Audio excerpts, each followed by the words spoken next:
여호와께서 모세에게 이르시되 너는 이스라엘 자손에게 이같이 이르라. 내가 하늘로부터 너희에게 말하는 것을 너희 스스로 보았으니 너희는 나를 비겨서 은으로나 금으로나 너희를 위하여 신상을 만들지 말고 내게 토산을 쌓고 그 위에 내 양과 소로 내 번제와 화목제를 드리라. 내가 내 이름을 기념하게 하는 모든 곳에서 내게 임하여 복을 주리라. 내가 내게 돌로 제단을 쌓거든 다듬은 돌로 쌓지 말라. 내가 정으로 그것을 쪼면 부정하게 함이니라. 너는 징계로 내 제단에 오르지 말라. 내 하체가 그 위에 드러날까 함이니라. 아멘. 하나님의 임재를 경험한 인간은 그 위대하심과 또 경이로움에 두려움에 떨게 됩니다. 그 두려움으로 인해서 하나님으로부터 멀리 떨어져 있도록 만드는 것이죠. 인간이 자신 안에 있는 죄를 발견하는 순간이 바로 그 순간입니다. 죄인된 인간은 하나님 앞에 섰을 때 죽을 수밖에 없다는 것을 우리는 깨닫게 됩니다.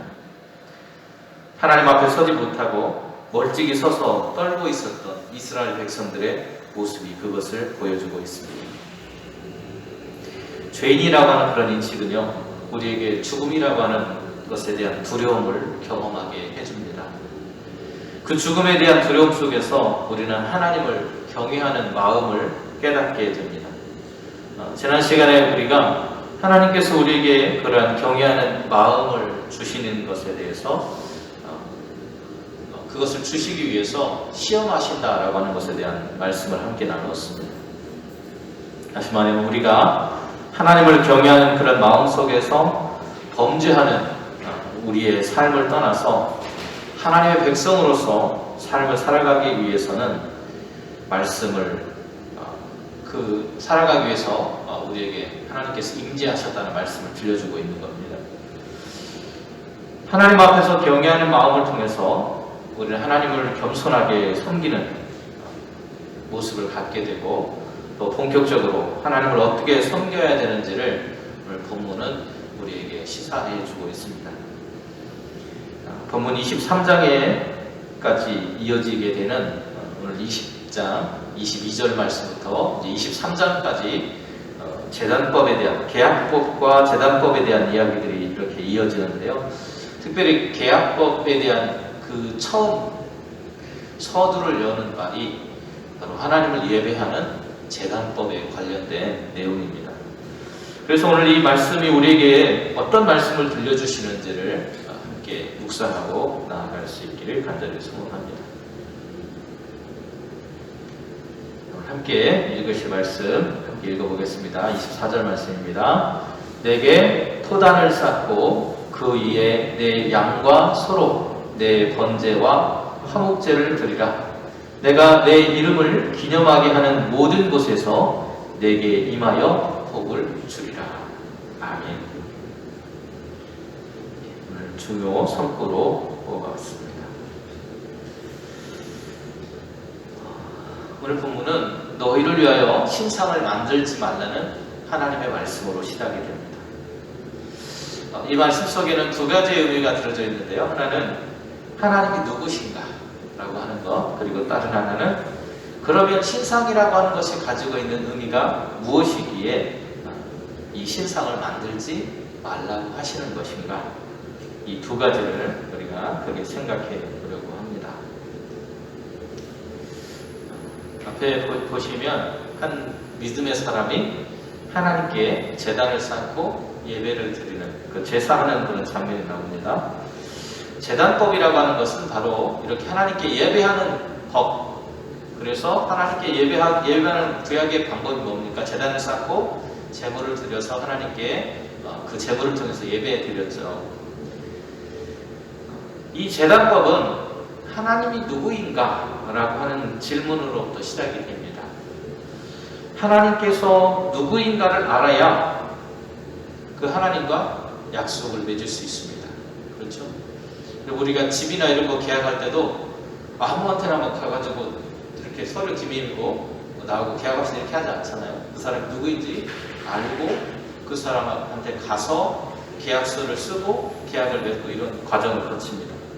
마찬가지로 하나님과 우리 사이에 하나님과 백성으로서의 그런 관계를 계약을 맺는데 하나님이 누구인가를 알아야만 그 하나님을 제대로 예배할 수 있다는 것이죠.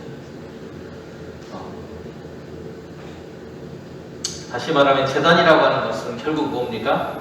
우리가 하나님을 섬기기 위한 장소라는 것을 알 수 있습니다. 제단은요 원래 제물을 바치거나 종교적인 행사를 하는 장소예요. 그런데 그 장소는 결국 우리의 신앙에 비추어 보면 하나님을 예배하는 장소, 바로 그것이 제단, 예배를 하는 곳이라고 하는 것을 알 수 있습니다. 결국 이스라엘 백성들이 섬겨야 할 하나님이 어떤 분이시냐라고 하는 질문이죠. 그 하나님은 어떤 분이십니까?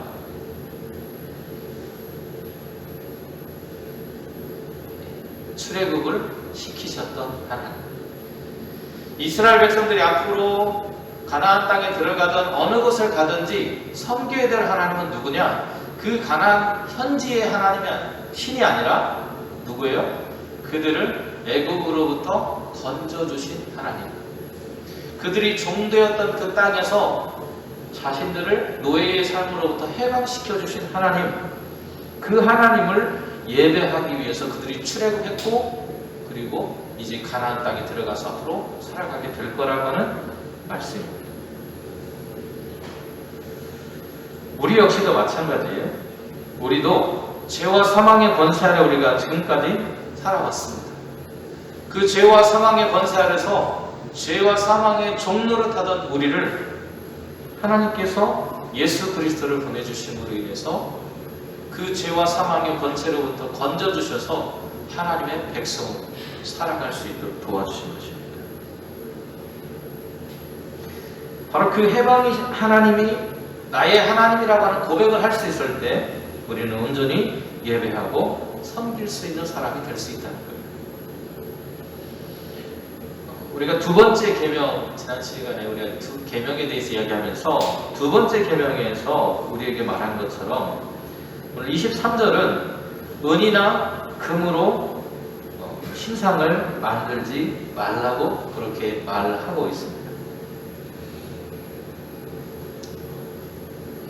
여기서 말할 때 신상이라고 말할 때 이 원어로 하면 마세카라고 하는 그런 말이 있어요. 마세카라고 하는 말은 여기 그림에 보는 것처럼 용광로에서 그 주물된 그 새 뜨거운 물을 만들어진 틀에 넣어서 붓는 그 과정을 마세카라고 합니다. 그래서 여기서 만들어진 그 모양 있죠? 모양에 따라서는 냄비가 될 수도 있겠고 큰 가마솥이 될 수도 있겠고 여러 가지 모양을 만들 수 있겠잖아요. 틀에 따라서 달라집니다. 바로 그 모양을 가지고 있는 그것을 가리켜서 마세카, 신상이라고 했습니다. 거푸집에 넣어서 만든 그 주물상을 말하는 거예요. 여러분이 성경에서 어떤 신상이 있었지? 라고 할 때 가장 머릿속에 잘 떠오르신 게 뭐냐면 시내산, 앞으로 이제 뒤에 가면 우리가 공부하겠지만 시내산에서 모세가 올라갔다 내려오니까 뭘 만들었어요? 이걸 만들었어요. 여러분 좋아하시는 거 황금송아지, 금송아지, 금으로 만든 송아지를 그들이 만들고 이것이 자신들의 신이라고 했었잖아요. 바로 이 금송아지에 대한 32장 31절에 보면 이렇게 말하고 있습니다.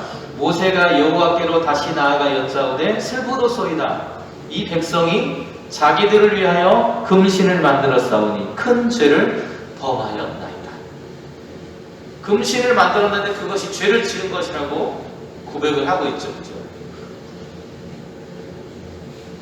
왜 이 금신을 만든 것이, 왜 이것을 만든 것이 하나님께 범죄한 것이 됩니까?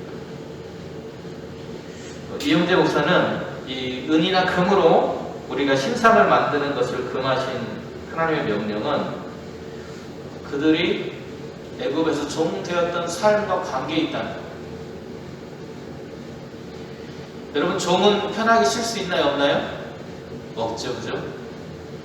안식을 누릴 수 있을 법한 삶이 아니에요. 자기 마음대로 쉴 수가 없습니다. 그래서 하나님이 정하신 안식일법을 준수하지 못하도록 만드는 세상의 제국의 그런 모습을 이렇게 표현하고 있는 거예요. 하나님을 섬기면서 하나님과 함께 쉬는 것이 진정한 쉼이라고 지난 시간에 말씀을 드렸어요. 그런데 그 진정한 쉼을 누릴 수 있는 것이 못 된다고 말하고 있습니다. 그 쉼을 누리지 못하도록 만드는 노예 제도, 노예 노동 제도, 이것을 폐지하기 원하시는 것이 하나님의 사랑이라고 지난 시간에 말씀을 드렸습니다. 그런데 바벨론이나 애국과 같은 강대국들은 사람들을 노예로 잡아다가 자신들의 안위와 평안을 위해서, 그리고 자신의 그런 권위를, 나라의 강함을 드러내기 위해서 그들을 동원합니다.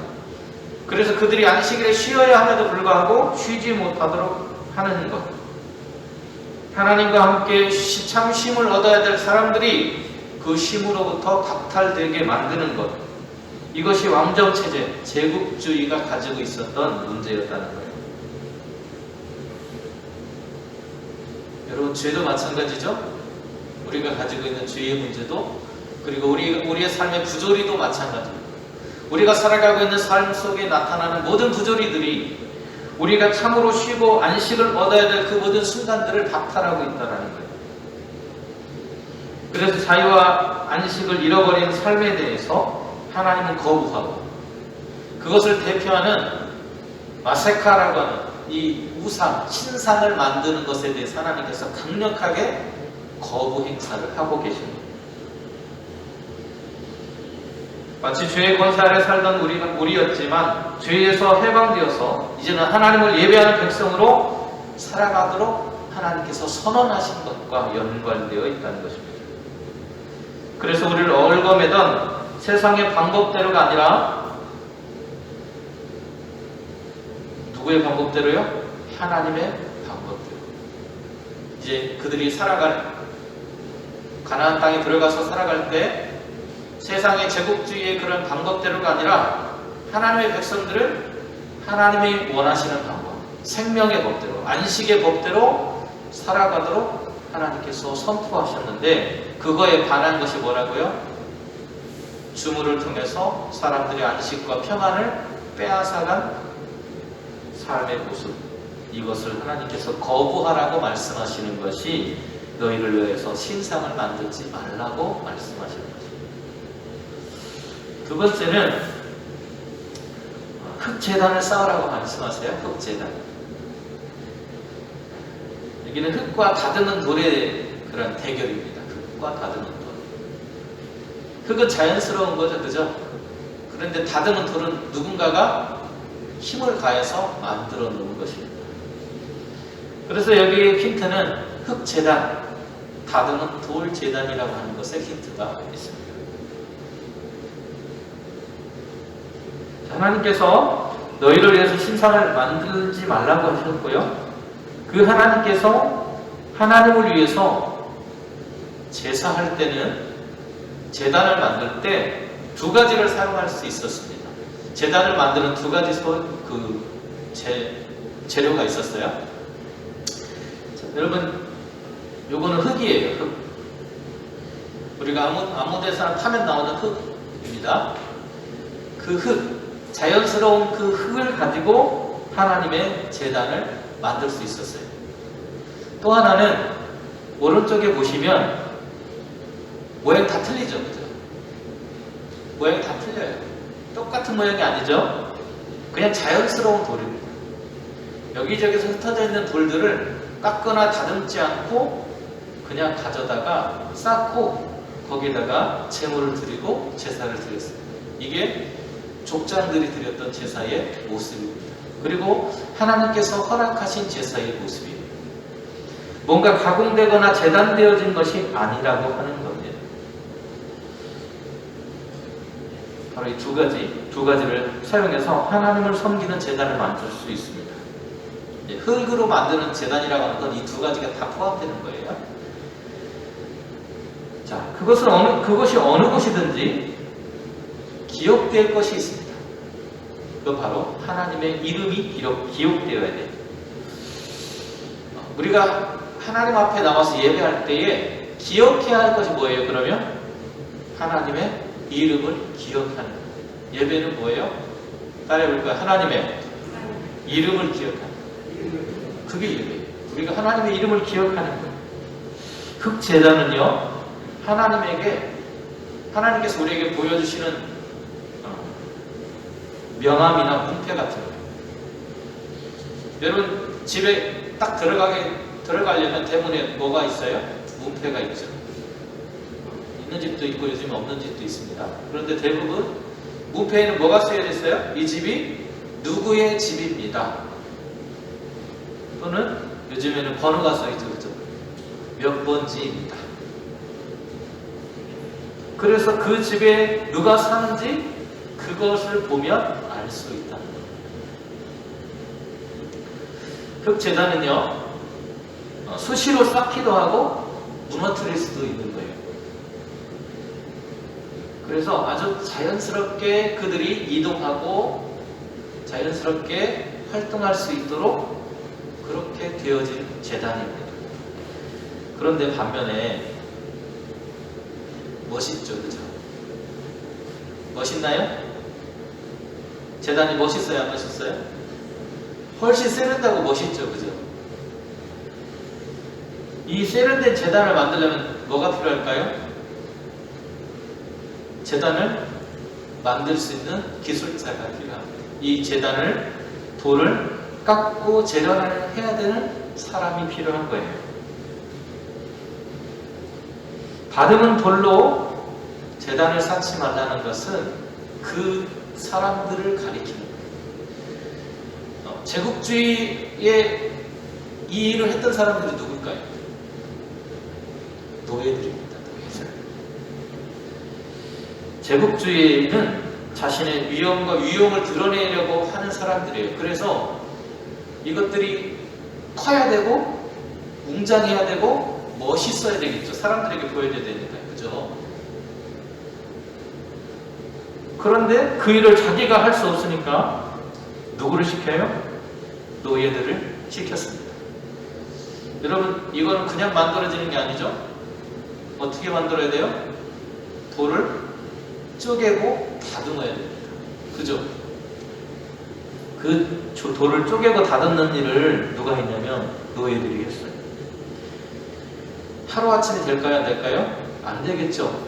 하루아침에 안 되니까 어떻게 해요? 쉬는 시간을 포기해야 돼요. 왕들의 이러한 제단은 그 돌을 쪼개기 위해서 투입된 노예 노동, 인간의 자유함과 안식을 빼앗고 만들어진 거예요. 그것을 상징하는 다듬은 돌 제단이기 때문에 하나님께서 이 제단을 쓰지 말라고 하신 겁니다. 대표적으로 바벨론 제국의 느부갓네살 왕이 가는 곳마다 엄청나게 큰 신전들을 지었습니다. 그리고 화려한 궁전을 지었어요. 이스라엘 왕 중에도 화려한 궁전을 지은 사람이 있죠, 그죠? 누구였습니까? 솔로몬. 솔로몬이 화려한 궁전 짓다가 어떻게 됐어요? 나라가 남과 북으로 갈라졌습니다. 그런 문제들이 다 거기에서 나오는 거예요.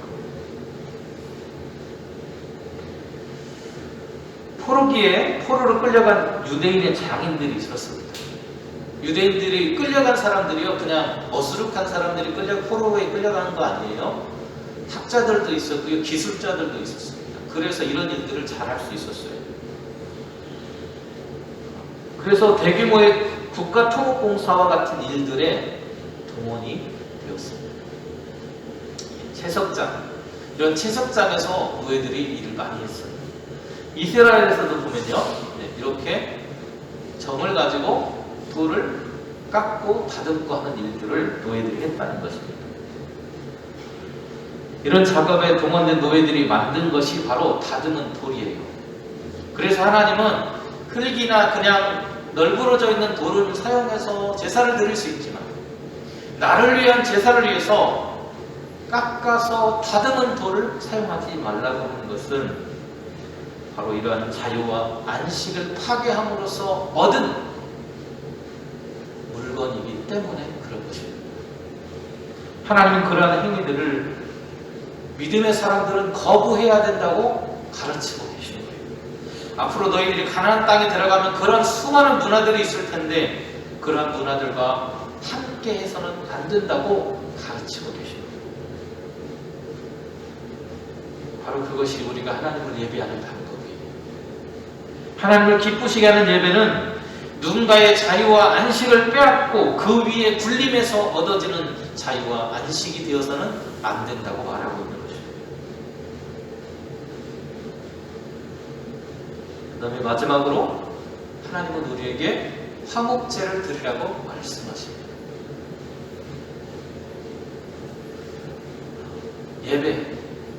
예배가 화목하고 무슨 관계가 있는가? 그리고 우리가 예배를 드리기 위해서 왜 이웃과 화해를 해야 하는가? 그것이 오늘 본문 마지막 세 번째 키워드입니다. 자, 왼쪽 그림 한번 보세요. 이 그림을 보시면 한 사람은 기도를 하고 있고 예수님이 그를 안고 계시죠. 두 사람의 관계가 어떤 것 같아요? 막 싸우고 있나요? 좋은 관계를 맺고 있죠, 그죠? 좋은 관계. 이런 관계를 우리가 뭐라 그래요? 화목이라고 말합니다. 하나님과 화목하게 하는 화목제를 우리는 드려야 돼요. 하나님과 화해하고 살아야 됩니다. 하나님과 화해하지 못하고 죄짓고 살면 어떻게 돼요? 아담과 같이 그 자리에서 추방이 됩니다. 그죠? 아담이 하나님과 화해하지 못해서 어떻게 돼요? 그 자리에서 추방되어서 떠돌이 생활하잖아요. 그죠? 하나님과 화목한 관계를 유지하면서 우리는 살아야 되는데 그러기 위해서 우리는 하나님과 계약하고 이제는 하나님을 내가 하나님과 화목한 관계를 유지하면서 살겠습니다라고 선언하는 거예요. 그런데 하나님과 화목하기 위해서 우리가 먼저 해야 될 일이 있습니다. 그것은 바로 우리의 옆에 있는 사람들과 화목을 맺고 살아가는 거예요. 그래서 유대인들은요, 마지막 정월이 되기, 1월달이 되기 전에, 우리로 하면 1월달이 되기 전에 석 달의 기회를 줍니다. 석 달. 1월달이 되기 전에 석 달. 10월부터 해서 10월, 11월, 12월 이렇게 되겠죠. 그 기간 동안에 다른 사람, 내가 혹시라도 누군가 마음을 상하게 한 사람이 있으면 그 사람은 가서 화해하도록 법이 정해져 있어요. 유대인의 법입니다. 그래서 그때가 되면 외국에 나간 사람도 있을 거잖아요. 그 사람들은 어쩔 수 없지만 그런 사람들에게도 할 수 있으면 화해를 하라고 말합니다. 그래서 그 세 번의 기회를 줘요. 그래서 내가 이 사람을 찾아가서 한 번, 두 번, 세 번째 화해를 요청하면 내 마음에 안 들어도 이 사람과 화해를 해줘야 하는 것이 법이에요. 자, 사람 사이가 화목하려면 어떻게 해야 됩니까? 화목하려면 말로만 하면 될까요? 안 될까요? 안 되겠죠, 그죠? 그 사람이 아픈 그 부위를 해결하려면 배상을 해줘야 됩니다. 배상을 하고 그 사람이 응어리 맺혀있는 원한에 대해서 풀어줘야 돼요. 그래야만 화해가 됩니다. 예배는 하나님의 이름을 기념하는 그런 것입니다. 하나님의 이름을 기념하는 것인데요. 예배를 통해서 우리는 사람을 기념하는 것이 아니라 하나님의 이름을 기념하는 것, 기억하는 것, 그리고 하나님의 이름을 기억하는 겁니다. 예배는 하나님을 높이고 기념하여서 경배하는 그 모습을 예배라고 합니다. 인간이 가지고 있는 자유와 안식을 표방하는 하나님의 말씀을 따르는 거예요. 그래서 하나님의 이름을 그곳에서 부르고 우리가 해야 할 것은 하나님의 이름을 기억하고 이웃과 화목을 도모하려고 해야 합니다. 우리의 이웃과의 그 관계가 해결되지 않으면 우리는 하나님 앞에 온전한 예배를 드릴 수 없어요. 자, 오른쪽 그림을 보세요. 모두가 화해를 이룬 장면입니다. 예수님과 사람들, 그리고 사람과 사람들이 서로 함께 기뻐하고 손을 잡고 어우러져 있죠. 이것이 참 자유이고 참 해방의 기쁨이고 참 안식의 모습입니다. 이것을 우리는 어디서 경험하게 되느냐? 예배라고 하는 것 속에서 경험하게 됩니다. 그런데 그곳에 찾아 하나님께서 이런 모습이 될 때 우리의 예배 속에 찾아오신다고 말씀합니다. 왜 찾아오실까요? 하나님 왜 우리가 예배할 때 우리에게 오시느냐? 오늘 성경은 뭐라고 말합니까? 너희에게 복을 허락하기 위해서라고 말씀하고 있습니다. 그럼 우리가 어디에서 복을 얻을 수 있어요? 하나님을 예배하는 자리에서 복을 얻을 수 있다는 거예요. 하나님과 함께하는 것이 우리가 예배할 장소입니다. 그런데 사실은 장소보다 더 중요한 것이 있어요. 그게 바로 하나님과 함께하고 그 하나님을 기억한다라고 하는 것입니다. 제단법은 하나님이 누구신지 우리가 알아야 되고, 그 하나님이 누구신지 알았으면 그 하나님의 방법대로 사람들에게 안식과 자유를 회복해주는 모습을 말합니다. 우리가 하나님을 만나고 섬겨야 될 하나님이라고 하는 것을 그곳에서 기억하게 됩니다. 예배는 어떤 장소냐가 중요한 것이 아니라 하나님께서 그 장소에 함께 하시는가가 더 중요합니다. 하나님께서 함께 하시기 위해서는 앞에서 말씀드린 화목을 이루어야 합니다. 우리의 방식대로가 아니라 하나님의 방식대로 우리의 이웃들과 화목을 이루는 모습 속에서 진정한 예배, 진정한 안식과 평화를 누리며 살아가시는 저와 여러분 되시기를 축원드립니다. 기도하겠습니다. 은혜로우신 하나님 감사합니다. 오늘도 하나님께서 우리의 삶 속에 동행하여 주시고 우리의 삶을 인도해 주시기에 하나님, 우리가 하나님과 화해할 뿐 아니라 우리의 이웃들과도 화해하며 살아갈 수 있다는 것을 기억하고 살아갑니다. 예배는 하나님을 기억하는 것이고 하나님이 우리를 죄로부터 해방하신 분이라고 하는 것을 기억하는 우리의 모습 속에서 우리를 얻어왔던 죄, 또 우리 이웃과의 있었던 불화를 해결하고 하나님과 함께 기쁨으로 살아가는 우리의 모습이 될 수 있도록 하나님, 우리의 예배를 이끌어 주시옵소서. 주님, 오늘도 주님을 바라보며 하나님의 뜻을 쫓아 살아가는 참된 안식과 평안을 누리며 살아가는 복된 삶이 되기를 소망하고 믿사오며 예수님의 이름으로 기도드립니다.